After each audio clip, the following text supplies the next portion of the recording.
तर माझं एवढंच म्हणणं आले, खूप साऱ्या कमेंट आलेले आहे की रोहिणीसाठी तुला खूप वाईट वाटलं. आणि मला एवढंच म्हणणं आहे तिला की तू रोहिणी सणासुदीला साडी घालत जा, दररोज ड्रेस घातला तरी चालता.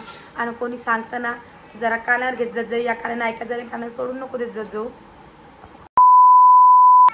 नमस्कार सगळ्याला, कशा आहात सगळेजण? मस्त असणारे. आणि आज आहे 8वी माळ म्हणजे अष्टमी. आमच्या अर्ध्या गावात अष्टमीच्या आज आरत्या केल्या आणि आम्ही उद्या करायला म्हणजे आमच्या 9वीच्या असतात. तुमच्या कधी असतं नक्की कमेंट करून सांगा. तर आज विषय आपला राम भैया आणि रोहिणीवरती. ह्या दोघांचं काय चालू याचं यांना माहीत. तर मी त्यांच्या कमेंट वाचल्यात, कमेंटमध्ये खूप साऱ्या कमेंट आल्या रोहिणीबद्दल. तर तुम्ही अशा कमेंट करू नका, त्यांना समजून घेत जा थोडंसं. किती केलं तरी आपण म्हणलं तर पण कसं लहानच म्हणलं जात तिले, झाली ती एक लेकराची मान्य करतो आपण. तर थोडंसं सांभाळून घे तिला, कारण की एखाद्या बाजून होती चुकी आणि चुकी माणसाच्या यानं शोधणारी आहे की नाही. तर साडीचा ड्रेस, साडी ड्रेस हेच चालू आहे. तर याच्यात मी सगळ्यात जास्त दोष कोणाला देणार आहे ते तुम्हाला सांगणार आहे. मी याच्यात सगळ्यात जास्त दोष आहे आईचा आणि दादाचा. तर तुम्ही म्हणसाल तो कसा, ते सुद्धा सांगते. जेव्हा रोहिणीचं लग्न झालं तेव्हा ती रोहिणी सासरी आलती, तेव्हा तिनं साडी घातली होती. ती साडी तिने घातली आणि त्याच्यावरून ती पडली.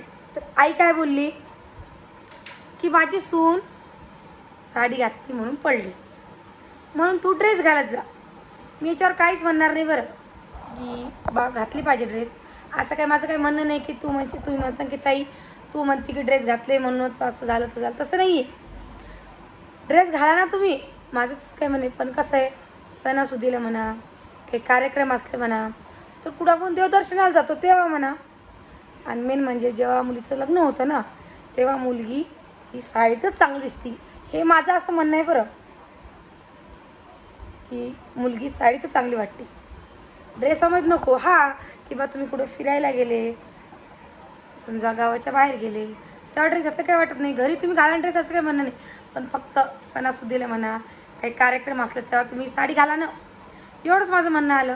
पण हे आईचं चुकलं ना. आई काय म्हणते की माझी सून साडी घालून पडली म्हणून ती ड्रेसच घाल. मग ड्रेस घालीन का? माझी सासूबाईच म्हणली मला ड्रेस घालायचा, मग मी आता ड्रेसच घालणार आहे. इथं बरोबर की नाही. तर माझं असं म्हणणं आहे की बा कोणी सांगेन तर कोणी चांगल्या मनानं सांगेन ना, कोणी वाईट विचारायला थोडी सांगणार आहे. जसं की आई, ओम भैया, रामा हे सांगतात तू साडी नेस, तर मग साडी नेस ना, असं माझं म्हणणं आहे रोहिणीला बी. पण ते कसं आहे म्हणताना, जे ऐकीन ना त्यालाच सांगा. आता एवढ्या विषयावरती खूप सारं महाभारत झालं त्यांच्या घरामध्ये. मी साडी घालते, मी ड्रेस घालणार नाही, मी ड्रेस घालते, मी साडी घालणार नाही. अरे बाईच्या जातला कसं असतं माहिती का, सगळं समजून चालणं पडतं, सगळ्याचं ऐकून घेणं पडतं. आपण लहान आहे ना, मग सगळ्याचं थोडं थोडं ऐका. पण कशाचं काय, दादाचं ऐकायचं नाही, आईचं ऐकायचं नाही, रामाचं बी ऐकायचं. या कानानं ऐकायचं नाही, या कानानं सोडून द्यायचं, असं आपलं रोहिणीचं चालू आहे. तर माझं तर काही म्हणणं नाही आहे रोहिणीला. आता रोहिणी म्हणे की माझी नणद काय तेल टाकायला लागली, असं सुद्धा म्हणू शकते ती. पण माझं समजायचं काम आहे, कारण मी मोठी आहे. तर माझं एवढंच म्हणणं आहे तिला की तू जरा समजूतपणा घेत जात जाय. आता कौरक लहान लहान म्हणणार तुम्ही सांगा बरं. कोणी सांगतात आपल्या फायद्यासाठी सांगता ना, आहे की नाही. आता तुम्ही कमेंट करता तर हे मला मान्य आहे की तुम्ही चांगल्यासाठीच कमेंट करणार आहे, वाईटसाठी सुद्धा. पण मग आता आपण बोलणार कसं आणि ऐकणार कसं हे सुद्धा खरी गोष्ट आहे ना. आता तिला कसं वाटतं असेल की बा सगळेजण मलाच म्हणता, तर मग तुलाच म्हणणार आहे ना. तू ऐकशील तर तुलाच ऐकशील तर तुझ्या फायद्यासाठीच कोणी सांगणार आहे, आमच्यासाठी सांगणार आहे का तू सांग. आता त्या दिवशी मी ना ओमबायाचा व्हिडिओ बघितला की ओमबाया कोमलला रोहिणीला बनले की साडी नेस म्हणून, आणि रोहिणी काहीच बोलली नाही, गपचूप ऐकलं तिनं आणि थोड्या वेळाने साडी नेसून आली. तर हे मला खूप चांगलं वाटलं. पण जो शब्द ओमबाया बोलले ना तू साडी नेस म्हणून, तो शब्द जर कधी आईनं किंवा दादानं म्हणलं असतं तिला आणि तिनं जर तो शब्द ऐकला असताना मला खूप चांगलं वाटलं असतं. की बा बड्डे होता आपला पिऊचा. आणि खरी गोष्ट आहे ना, तुम्ही बघितलं असणार की आपल्या रोहिणीला साडी नेसल्यावरती किती सुंदर दिसत होती. मला तर खूप तिला असं वाटतं की तिकडे पाहतच राहावं, कारण की जेव्हा बाई साडी नेसते ना तेव्हा ती असं वाटतं की बाईचं लग्न होईल म्हणून. एकदम मस्त वाटते ती साडीमध्ये. ती म्हणा की कोमल म्हणा, माझं असं सुद्धा म्हणणं आहे की कोमलने सुद्धा दररोज साडी नेसली पाहिजे. पण पण ती त्यांची मर्जी. पण मला त्या दोघीजणी साडीतच चांगल्या वाटतात आणि ड्रेसापेक्षा, कारण की नको कसं एकदा लेकरवाळी बाई झाली की असं वाटतं की साडीच चांगली वाटते आणि पुढं या जायसाठी सुद्धा साडीतच बाई चांगली वाटते, ड्रेसात नाही वाटत चांगली. पण त्यांची मर्जी, कारण त्यांची लाईफ आहे, त्यांची जिंदगानी, त्यांची नवरे त्यांना सांगत तसं त्या वागता. माझं काही म्हणणं नाही बाप्पा याच्यामध्ये. आणि माझं ऐकणं असेल तरच ऐका, मनावर काही धरू नका.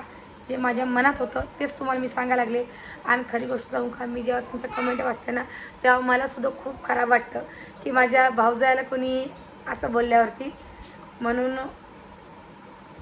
एवढं लक्षात ठेवा की मी जी गोष्ट सांगते ना ती मनापासून सांगते तुमच्यासाठी. मी माझ्या दोन्ही बहिणीच समजते तुम्हाला, की असं नाही की भावजाय की नणंदमध्ये असं थोडंसं असतं खट्टं मिठ्ठं राहतं. तसं काहीच नाही बरं माझ्यामध्ये, माझ्या मनात काहीच नाही आहे. फक्त ते आज मी अचानक व्हिडिओ चालू केला आणि तो व्हिडिओ बघितला आणि त्याच्यामध्ये रामदास बोलत होता की राणी की बा रोहिणी तणक्याने उठून गेली आणि तिला खराब वाटलं असेल काही म्हणूनच ती तणक्याने उठून गेली. पण तसं काही नाही आहे. कोणी आपल्या चांगल्यासाठी सांगणारे, वाईटसाठी नाही काही. म्हणून एकामेकाला समजून घ्या. जे आपले मोठे माणसं आहे ना ते आपल्याला काहीतरी सांगता तर त्याच्यावर तुम्ही मनावर नका धरा, आपल्या चांगल्यासाठीच सांगता. तर काही गोष्टी धरत जात जा, काही गोष्टी सोडून देत जात जा, तेव्हा तुमचा सुखाचा संसार होईल, माझं असं म्हणणं आहे. कारण की एका घरामध्ये एवढी फॅमिली राहून सगळ्याचं मन जिंकणं काही सोपं नाही आहे. जसं कोमलनं सांभाळून घेतलं तसं रोहिणी तू सुद्धा सांभाळून घे. जेवढं तू त्यांना आपलं म्हणून चालशील ना तेवढं ते तुला एक प्रेमाने सांगता.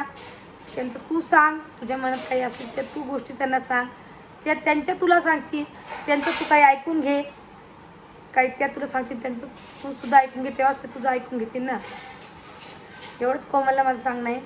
आणि आईचं म्हणणं आलं तर आई बोलतील, पण आईचं काही मनात काहीच राहत नाही.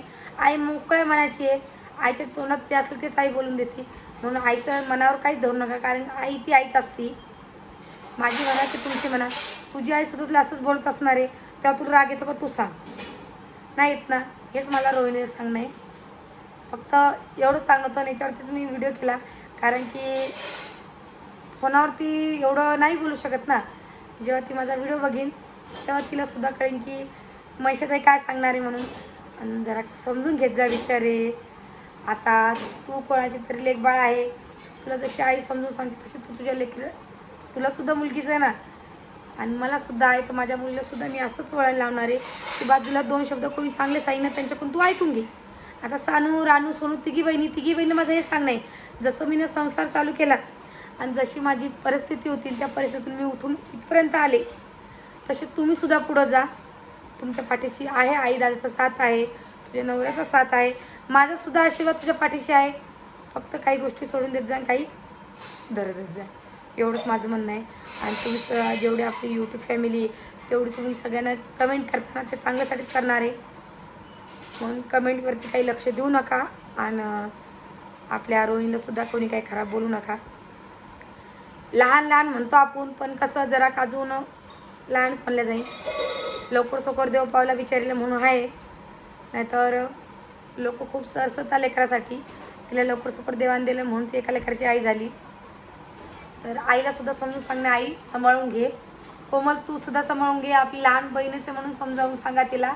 आणि काही सांगत असेल ते समजून सांगा, तिचं काही ऐकत ती तुम्हाला काही समजून सांगत ते सुद्धा तुम्ही ऐकून घ्या, एवढं सांगणं आहे. बाकी त्यांच्या घरचं वातावरण खूप चांगलं आहे, असं नाही आहे. आणि 3 लेकर घरामध्ये आहे, अजून ते लहान आहे, त्यांना सांभाळणं, हे करणं ते करणं आमच्यासारखं नाही आहे की बा लेकरं मोठं झालं ते एकाला एक वागवतं. पण त्यांच्या घरी दोन्ही पिऊ, परी, ऋतू हे सगळे लहानच म्हणले जातात. आणि एवढंच म्हणणं आहे, मला काही दुसरं काही म्हणणं नाही. आणि मला सुद्धा तुम्ही कमेंट करत असताना तर म्हणजे असं नका समजा की ताई तू तेल टाकायला आली म्हणून. समजून सांगायचा विषय म्हणून मी तिला समजून सांगितलं. तुम्ही सुद्धा समजून सांगा रोहिणीला, कोमलला. असंच सुखान राहा दोघी बहिणी आणि मस्त राहा आणि आपल्या लेकराकडे लक्ष द्या, बाकी दुसरं काही लक्ष देऊ नका. आणि आता मी सांगते रोहिणी, तू सणासुदीला साडी घालत जा विचारे, आणि रेग्युलर ड्रेस घातला तर चालेल, तर सणासुदी साडी घालत जा. आणि हा अजून एक कमेंट आली की कोमलला रोहिणीला ड्रेस नाही आहे, तर खूप सारे ड्रेस आहे बाप्पा तिले, पण तिला कोण सांगेल हा घाल की ते घाल, ती जे आवडतो तो घालते तू. मी सुद्धा होते मागच्या वर्षी, मी सुद्धा गेले तर मी तिला 2 ड्रेस आणले होते, बघितलं असणार ते व्हिडिओमध्ये. तिला गेले की कपडे म्हणजे कपड्याचं वाणच नाही, प्यूर तू कोमल यांना म्हणा कपड्याचं खूप सारं गठाने बाप्पा, असं नका म्हणा का तिला 2 ड्रेस, पण ती घालते तर कोण काय करणार आहे, तिला जे आवडतेच घालते ती म्हणूनच. तर चला मग व्हिडिओ काही जास्त मोठा नाही करणार मी, व्हिडिओ एवढंच करणार आहे. सगळ्यांना बाय बाय.